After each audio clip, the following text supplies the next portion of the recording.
Hello guys and welcome to Tech Talk. So today we'll be learning about how to set up the lab.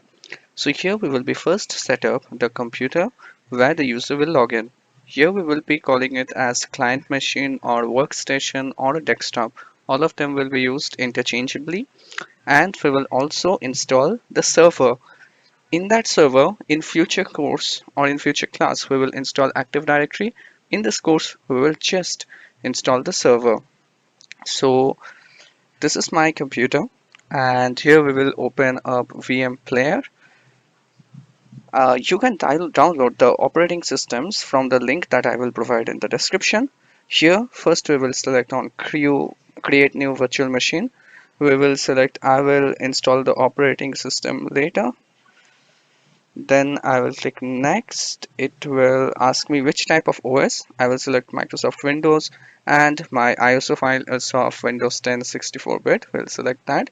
We will give this virtual machine a name and have to specify where I will save this virtual machine. So I will give it a name desktop 1, and I will save it in E drive VMware. There I will create a new folder saying desktop 1, and I will save it there.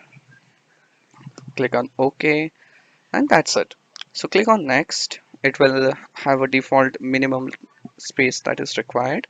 Here, instead of clicking finish, I will click on customize hardware. Inside this customize hardware, we will select the amount of RAM that is required. You can select all the given options. Make sure you do not bring it down of 1 GB because it will not work properly. I will keep it as 2 GB here. Then I will give it a network so that it can communicate with my server. So I will select the default VMnet 0 for this. Then I will select the OS ISO file from where this virtual machine will be booted. So I will go to new disk, set a type, and I will select use ISO image. I will browse to the location where I have saved my ISO file. So since I will be installing the Windows Workstation, so I will select Windows Client Evaluation version for Windows 10. Click on OK and click on Close. So then we can click on Finish. So virtual machine template is created. Now it will be visible and we have to play it. So when we hit play, it will actually install the OS and everything.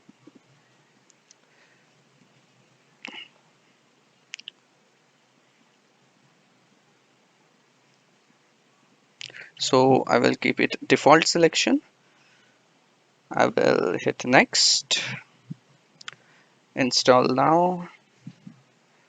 It should ask me for the edition types, of which type I would like to install. I will click on I accept this license, and it will ask for a I will do a custom installation. I'm not willing to do an upgrade. So custom installation, I will keep it default here. And, I will not make any changes. I'll keep it default. I'll go next. And there it started installing. I will pause the video here to keep it short. I'll come back once this part is done.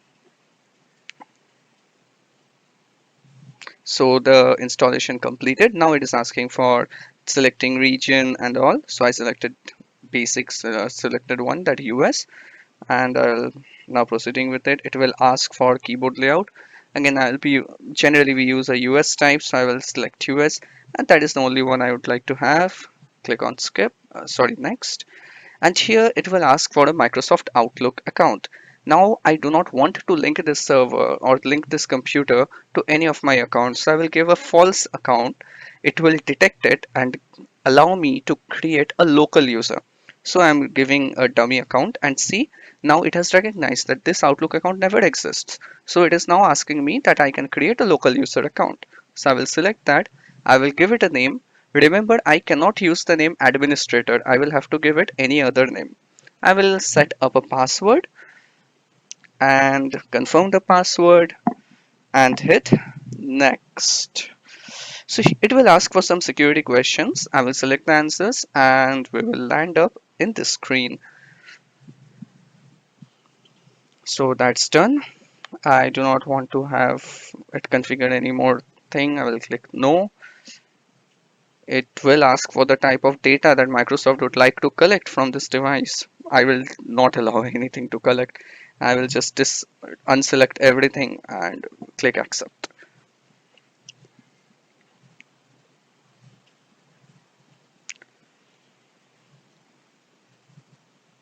So what we will do once this OS is installed, we will change the name of this workstation and we will change the IP. We do not want to have a floating IP like we normally have in all our internet connected device. They have a floating IP. We want to have a static IP. That means that IP will not change, it will be fixed. For that, I will click on the icon of network in the lower down corner, do a right click here, select open network and internet settings, and this page will open. So here I will select change adapter options. So it will show the network cards that are there. Here Ethernet 0 is connected. I will go to its right click and go to its properties. I do not need IPv6, so I will unselect that and I will select IPv4 and click on properties to make changes. So here I will select use the following IP. So I will manually enter this IP 192.168.1.20. So it will automatically select the subnet mask. More about on this we will have a separate class. So here we will have the default gateway, like when it will try to communicate to any device, it must have a gateway given. So that will be 192.100.1.10. That will also act as my DNS server. So I will enter both them and click on OK, and it is done. So my IP has been set up. Now I need to change the computer name. So for computer name, we will go to settings and over there we will do a search. We will search about computer. So I will search about, so about your PC. Okay. So and then we will see rename this PC. We will click on that. So now we will rename, we will give it a name desktop 1 as a name. Click on next. It should prompt for a restart. Yes, it prompted. Okay, I will do restart now. If I was changing the name of this computer first, I would have clicked on restart later because I would have to make some more changes like IP. I didn't do, I just clicked it restart now. It got rebooted and now I am in the login screen again. So this is admin user I just created while installing. So my client installation is done. To verify, I will check it from command prompt if the name and IP has been updated. To check the name, I will write the command host name and the name of the computer is changed. Yes, it is desktop 1. To check if all the IP that I entered, like the DNS, everything, are properly updated, I will run the command ipconfig space slash all. So here it will also give me the computer name here, and it will also show me the IP of this computer, which is 1.20, this one, the highlighted one, and also give me what I have selected as my default gateway and DNS server. So my client machine or the workstation is done. Now we will proceed to create my server. So let's select the create new virtual machine. I will again select I will install the operating system later. Click next. It will be a Microsoft Windows Server 2019 that I will install. Click next. Give it a name, say DC1, and I will specify a location where I would like to save these files to. So I will select that location here. So E drive VMware DC1. So I will keep it default, and again I need to specify the internet RAM and ISO file location. So I will go here. I can change the RAM if required. I will not. I will change the network. Remember, if you're using VM Player, the server and the clients should be in the same network. Otherwise, they would not be able to communicate. So after doing that, I will again go to my disk and I will specify the ISO file location and click on OK, finish. So again, this template is created, and just like the previous server, we will have to play this. So we will have like it will again ask for the access, means I have to accept the agreement and everything. So click on next, install, and after that it should ask for the edition that I would like to install. More on the difference in edition, I will give you the link in description, but I will select here Windows Server 2019 Data Center Evaluation Desktop Experience. I will accept the terms and licenses and click on next. I will again do a custom installation, keep everything default and hit next. So as I was saying that when I will select desktop experience, it means it will install the graphical user interface. If I do not select that, it won't. So that installation is completed. I paused my video and came here directly. So it will create a user administrator and it has some password complexity.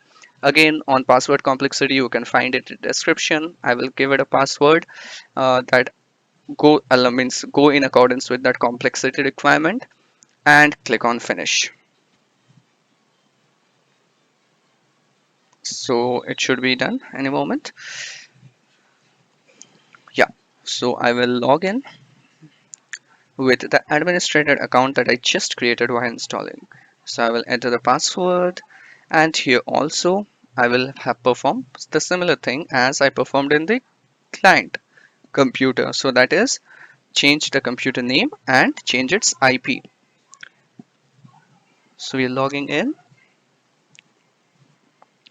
One thing we can keep in mind that whenever we log in to any Windows server, say server 2012, server 2016, server 2019, this application server manager will open by default. So here I will go to local server. This means the server into which I have logged in. And here you can see computer name. So again, I do not like this name. I want to name it DC1. So I will click on that. I will change it to DC1. I will or domain 1, no, DC1.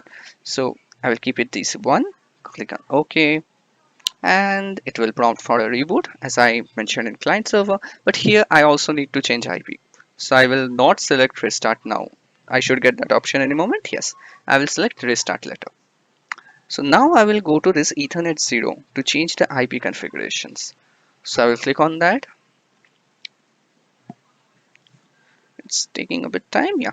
Okay, I will do a right click, go to properties. Again, I do not need IPv6. I will uncheck IPv6 and I will select IPv4. Click on properties. It will ask for informations. Now for server, I will give it 192.168.1.10. Remember in client server we were using this IP for its default gateway and DNS, so it must communicate to this server for communication to any other network device. So I am limiting in that way. In real world, you may have a separate gateway, a separate DNS server. Now in this server, during this course, we will install DNS also. So we will mention this server as its own DNS. And this will also act as a DNS server for my client computer that I installed previously. So I have made the changes and now I will reboot this computer. And yes, I'm rebooting. So I have rebooted and I will log in again. Now, one thing I made a mistake is that instead of doing reboot from OS, I used VMware to reboot.